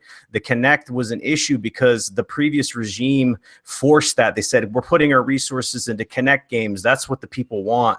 And all the resources and money, most of them were going towards the shit that people didn't want. And then it was forced in the box. That was the biggest mistake, right? So I definitely don't blame Microsoft for ever wanting to get in the peripheral game right there, right? It's like, PTSD when you think back to 2013, the way that shit went down, right? Yeah. But when it comes to VR, it's been told by many experts that you need to have 120 frames to get rid of that motion sickness that people feel. And VR devices, especially PlayStation VR, is not even getting close, right? You need to have a stable frame rate up near 120 frames. And you know what kind of hardware you need for that? I don't even think the hardware that's coming out next gen is going to be able to handle that, honestly. No, I mean, Crap knows he says it sarcastically, and he's right. But I mean, at least now I can speak to the numbers. This 2080 Ti is putting out 144 frames, and I got news for you, buddy. You're not getting that in a PlayStation 5. Oh, no. Hell no. You know, I mean, it's not just that, but I'm saying, like, it's not just the graphics card, it's also, the CPU. Yep. But I mean, the 8700, my point being is that these are expensive pieces of material here. And that's not, my whole thing is this, regardless, Sony's definitely getting behind VR. They are. Greg Miller said it when he interviewed Yoshida. It's very clear that's the path they're going down. That's fine. All I'm saying is that history repeats itself. And it does. Microsoft doing the peripheral thing, it stabbed them in the back. They're not doing it anymore. The fact that Sony saw that, chuckled, they were kind of like Ron Burgundy. They're like, I went home that night and actually put it in my diary and laughed later. They actually wrote it down and giggled at Microsoft doing that. And now they're putting this kind of money and investment into the box for VR.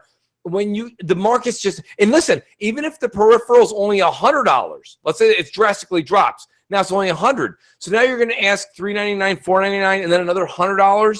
And then the games they're all jump scares. Everything's a jump scare. That's not exactly true. Early on it was, but there are some really good games out for it right now. Well, you're wrong because I should say you're wrong. You're not wrong. But the point of the matter is that what you're saying is that it's very opinionistic. It's niche because what you're going to give me is Moss and you're going to give me this Aerobot thing. And the problem with those two games is that's more of like an overhead look down at a game. That's not necessarily what people want to play. And the other ones are jump scares. No, here's- I mean, yeah, go The ahead. the difference is the AAA experience. Like, there's no comparison. Yes. Like the VR situation, when you get into it, it feels I don't know. It's not the same. Like, you compare obviously an experience on a Red Dead level, right? The depth of that game, and I know it's like the game of the generation, so it's hard to compare other things to that. Game of our But what's- existence. Game of our existence, the game of the universe, right? Yes. It's just, you can't, the VR experience is just not even close. It's not even a percentage point of what we get in gaming. And it's like, well, if I'm getting into VR, I want something similar to what I'm getting in regular gaming, or what's the point? I mean, I might as well go to a mall and strap into a chair and act like I'm going on a roller coaster. You know what I'm saying? Pay my $5, experience it there, and then leave. Salty, let me just piggyback onto what you're saying. That's the other thing, crap, that we're not talking about. We only got into the games and preference. And people who disagree with me are going to go, Mooch, you're full of shit. I like those games. Fine. I'm not arguing with you. You like those games, it's fine. But here's the other thing, is the fact that VR takes you out of your lifestyle. You put this helmet on, and you're there. And what you're enjoying, I'm saying you're enjoying it, but it takes you out of your family, your life, everything, your phone. You can't hear anything because you have your headphones on, you have these goggles on.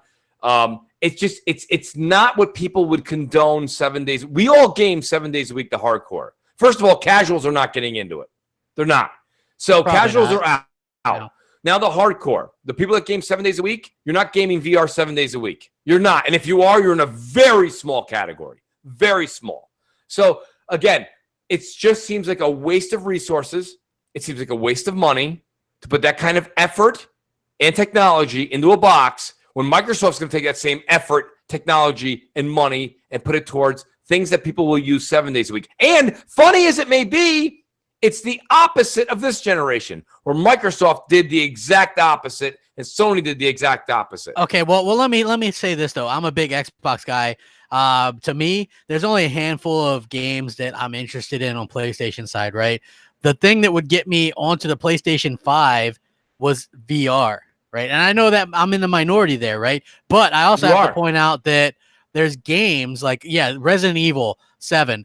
Yeah, that's a jump scare type game. There's other stuff. Yeah, there's driving games. That's really hot in VR. There's like the Gran Turismo Sport. There's Drive Club. Those are good. Farpoint. There's Super Hot. There's Rigs, which Rigs is basically Call of Duty, but big metal robots. There's Star Trek. I heard there's 8 people in the lobby tonight. There's mods. Oh, well, I mean, look, I'm not saying that there's filled up with people. I'm just saying that it's very good. And if Microsoft, listen, let me just for me, I think here's what I gotta say. I think next gen is gonna be very much what we're getting now with the X, maybe a few more 60 frames per second games, but you're gonna need some kind of hook to draw people in, or people might be a little bit disappointed. So I do think Sony taking some more chances with the VR is kind of cool, and I do wish that Microsoft wouldn't. I know they're not going to do anything VR related at all. That's fine. Listen, and shout out to D. I have a lot of respect for D. But D always does great things on his channel with his tech talk, and I enjoy listening to it. Listen, D, I'm not arguing that VR is another level. All I'm saying is that the people that think it's another level are in a very small category of folks. And when you're looking at even the hardcore gamers, I'm not talking about casuals. I'm talking about hardcore. The hardcore gamer, it's a very small group within the hardcore. When you have that, I'm telling you right now, I've given examples over the week of all my friends that had the fat Xbox One day one. They went and got the X because of the $200 trade-in that they were doing last week, plus the $100 for Red Dead. That was a no-brainer for the casual. These are my friends that are casual. They play FIFA, Madden, and Call of Duty. Okay, maybe Battlefield. That's it. That's it. When I'm done, like, if I told them to get VR, I couldn't even listen. They wouldn't even stand there for the sales pitch.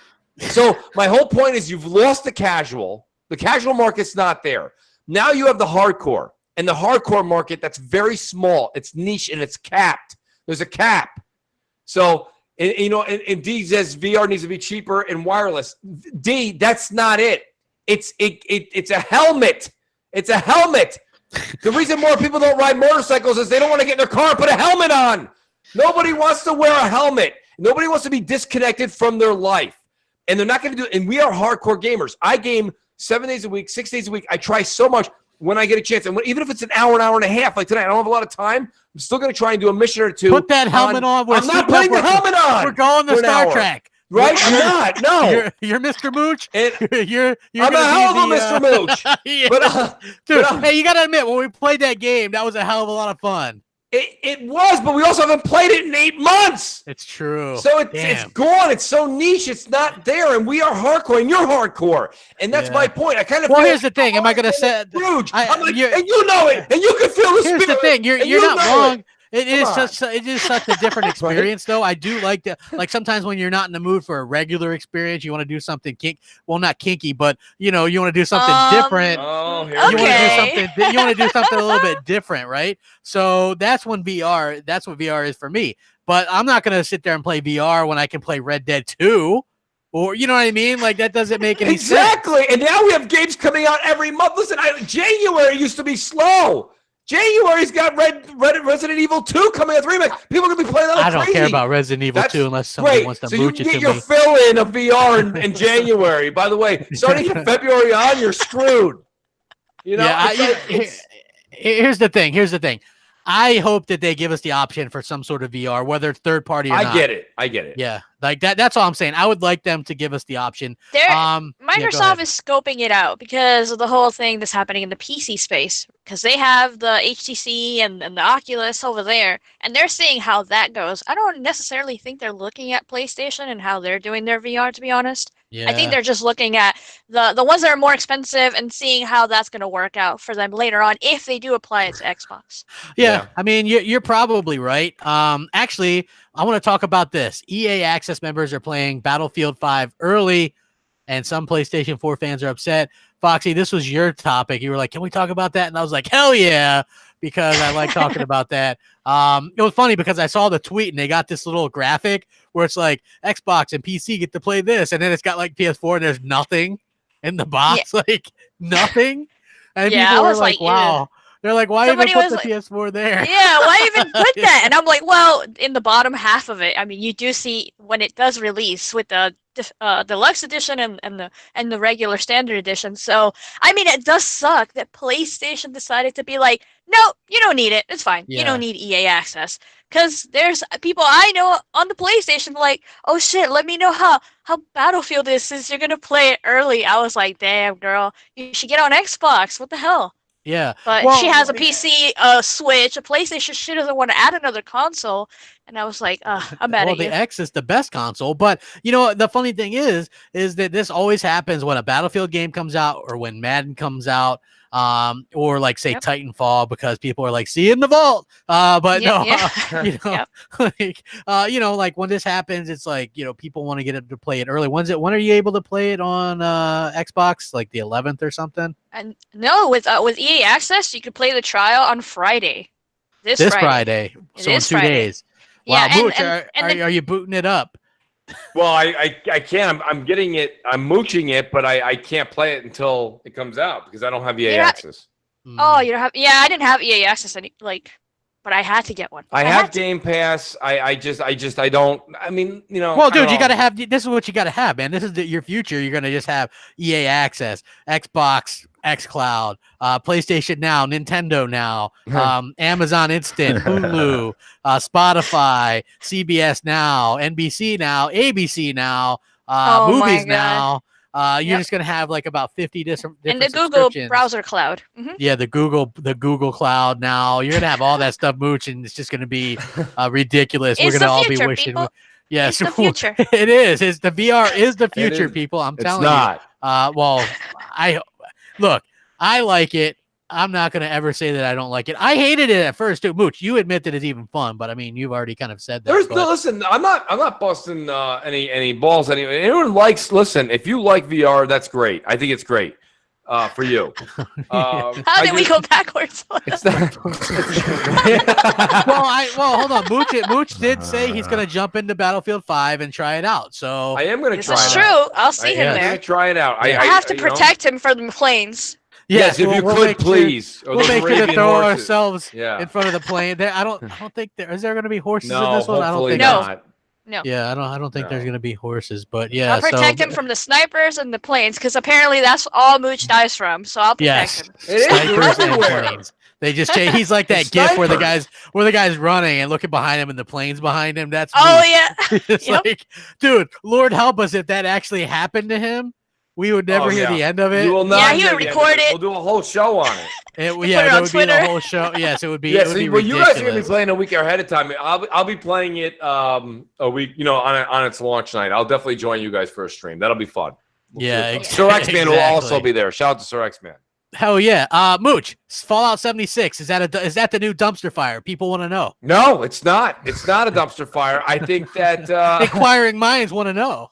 listen, I got news for you. You're going to be in for the long haul if you like this. And it's not going to be, it may not be the prettiest thing. Well, actually, let me rephrase that. It actually is It going to ain't be the a very, prettiest girl at the dance, but she can well, dance. no, right? it's going to be, it's Just going to slaps be, the makeup on her. She'll be it's gonna, okay. listen, no, it's going to be the prettiest girl to dance. She's just not going to be able to dance. That's the thing. okay. Yeah. Oh. Yeah, it's going to be like Elaine in Seinfeld. Oh, yeah. Yeah. Yes. Lord. Right? So very, With the very, kicks That's what and I was everything? thinking. yes, with the That's kick and all, and the thumb going up Wow, on the the right. But- thumbs? so my whole thing Huh. about it is that Fallout 76 is going to be fantastic. I just think that you have to give it time. And if you don't want to be there day one, that's fine.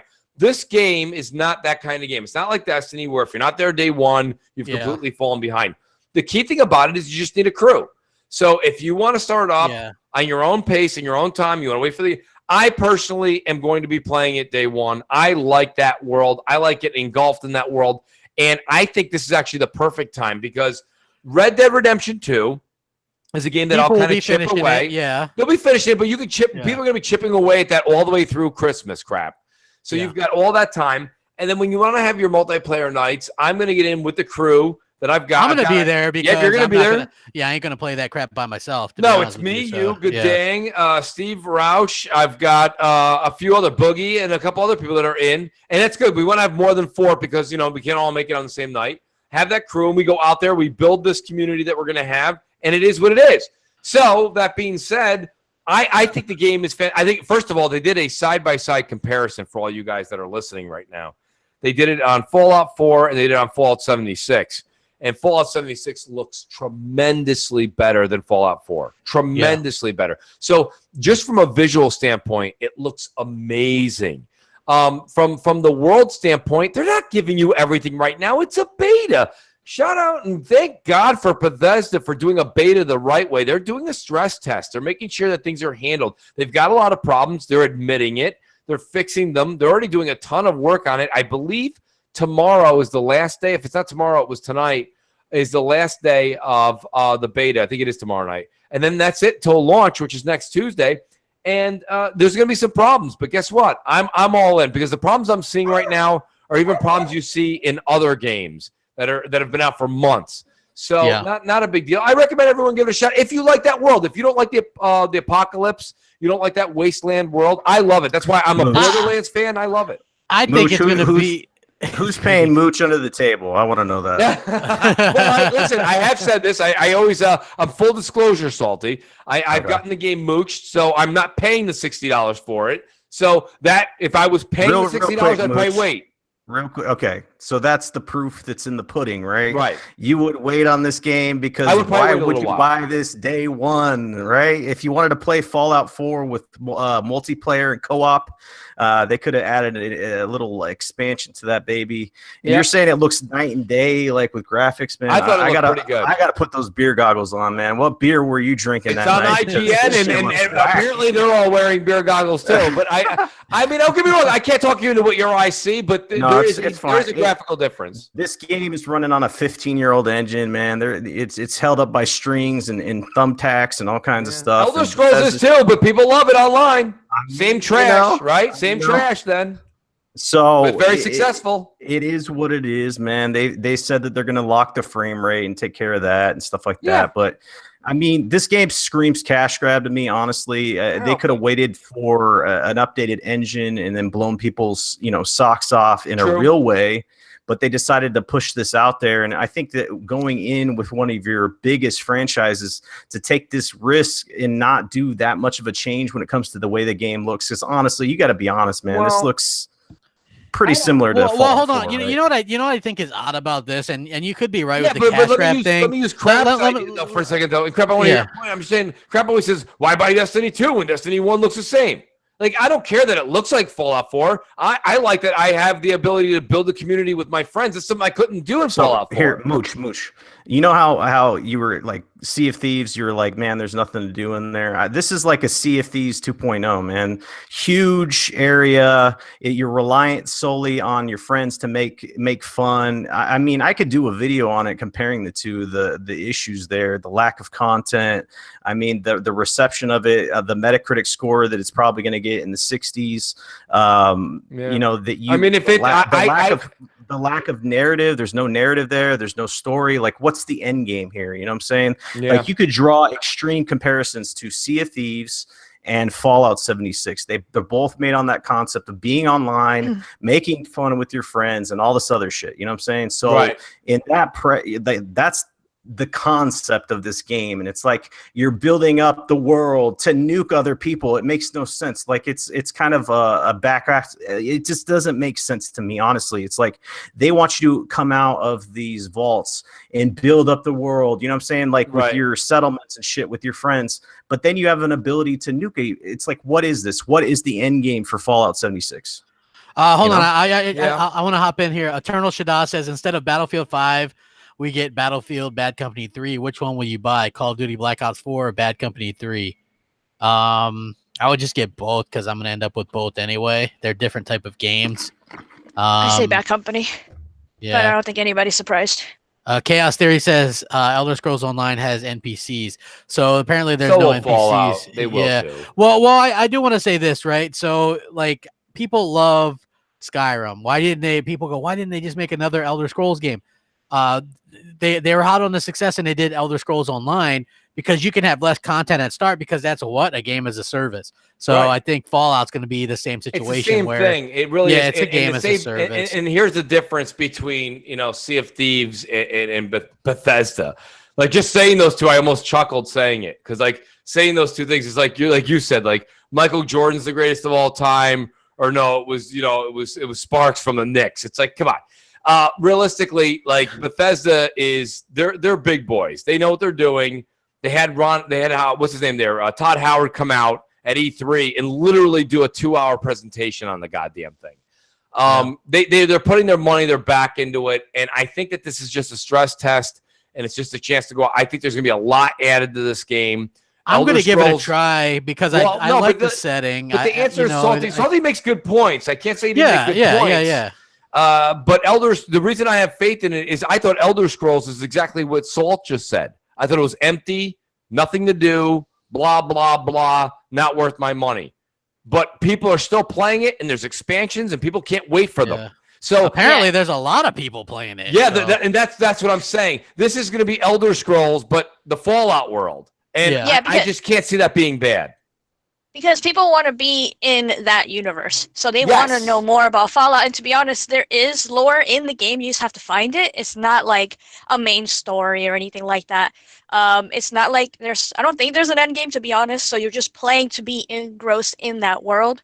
And learning about that area. And it's not for everybody. I get that. Yeah, and you mentioned stuff from other games in this game. And you could play it alone if you wanted to. You're not just have that option. Pigeons and you're not just chasing, like, you know what I mean, chickens. And you mentioned ESO, but that has a narrative. You can play that single player. You can go through a narrative. It has actual cutscenes and things to do. This doesn't. Nothing that enthralling, but. No, but like Elder Scrolls Online, you could do co-op campaigns.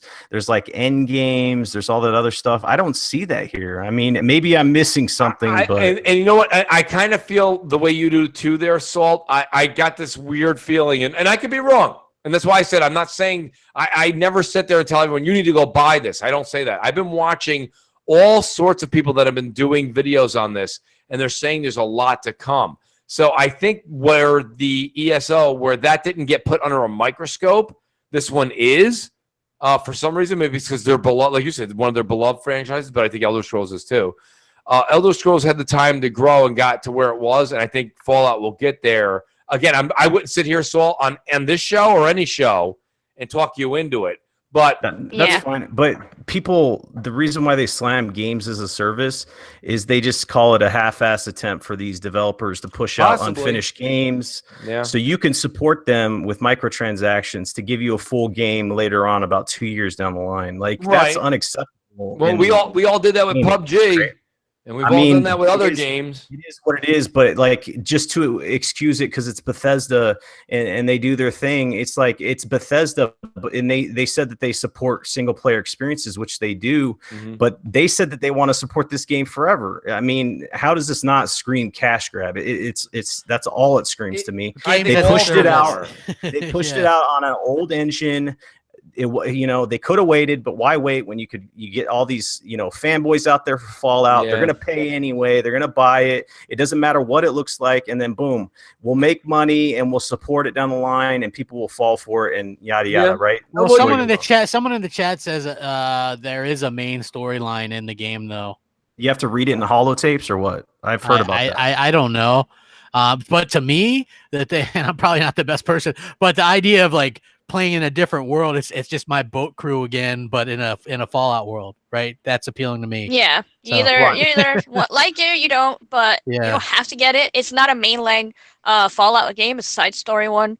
And yeah, if they do support it throughout, that's good for the people that want to be enthralled in that game or in that world. Right. Yeah, and I think that's what it is. And don't get me wrong, I think Salt makes great points. I just really like that. It's probably is a cash grab, so it is what it is. Yeah, you don't have to get it. And by the way, the beta ends on the 8th. Yeah, I think that, like, in all honesty, I think that this is a world you want to kind of just be a part of. You know what I mean? And if you don't, that's fine. But here I am. What do? Every Sunday, I watch Fear the Walking Dead. I watch The Walking Dead. I like that apocalyptic. That's a zombie apocalypse. This is something a little bit different. Still odd creatures, things like that. I think that's a really cool thing to get into. And the fact that someone like Godang, and that's why I'm trying to immerse myself like crap.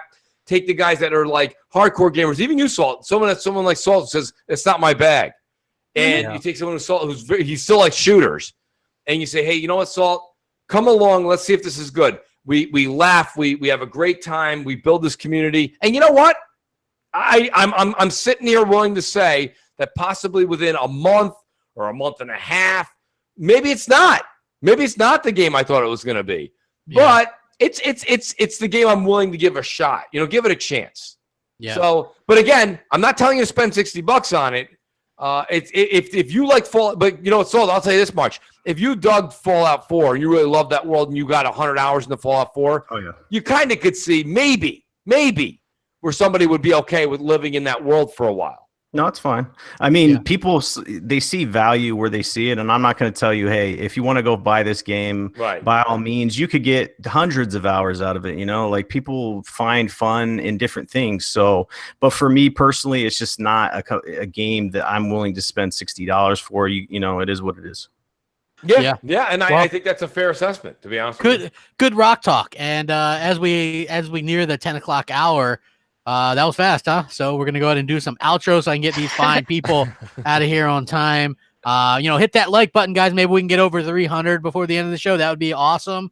That would be cool stuff. Mooch, what do you got going on? Well, it's going to be an interesting week. So we are going to do M&C, as Sir X-Man was asking. We're doing M&C on Thursday this week on my channel, the Mooch 78.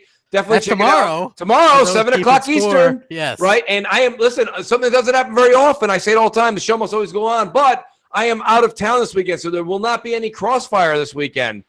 Me and Crap are contemplating doing an hour special on Sunday night or Monday night to do an M&C possible recap of XO.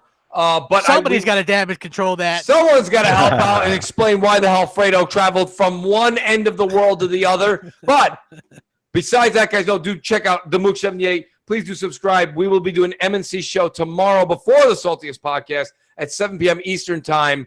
And then we'll have something planned, and you'll know about it over the weekend when I get back. But I appreciate it. Thanks, Crap. It's going to be awesome. Salty, what do you got going on, man? Hey, we got the Saltiest Gaming podcast tomorrow, 9 p.m. Eastern. Also, might drop a video, whatever. I'd like to thank everybody that was here, smashing that like button. It was fun, good times, and you guys have a great night. Hell yeah. Foxy, what do you got going on? Nothing, sharing deals as always. By the way, I forgot to mention when we are talking about Battlefield, if you guys get Battlefield through Battlefield 1, you get a discount of 10% off Battlefield 5. And if you already have EA Access, you get another 10% on top of that. And I think that's only for the deluxe edition. You get both of those. But if you get the standard, I think you can only get one of those 10% off. But anyway, just wanted to let people know in case you're gonna pick up Battlefield. But yeah, I'm always sharing deals on Twitter. I'm already getting messages from people like, getting ready for Black Friday. They're sending me links and stuff, so it's gonna be crazy. And then I gotta work on some videos because I've been getting a little lazy on that one. But yeah. Yeah, get into gear. We need to see some videos and some Foxy deals because I there's gonna be I a haven't lot been of sleeping that great, but you know what? I'm gonna fix that, guys. I'm gonna fix it. Yes, warm milk, warm chamomile tea. You'll be straight. You'll feel fine. You'll feel good. That's the trick right there. So, warm milk also, but that I'm lactose intolerant, so it doesn't work for me the same way. Trust me. So anyway, with that, we'll see you guys tomorrow. We've got M&C, we've got Saltiest Gaming Podcast, we've got all these fine people. Subscribe to them, check them out. Good people. We appreciate you guys keeping it clean. Rock on. We'll catch you next time. Later.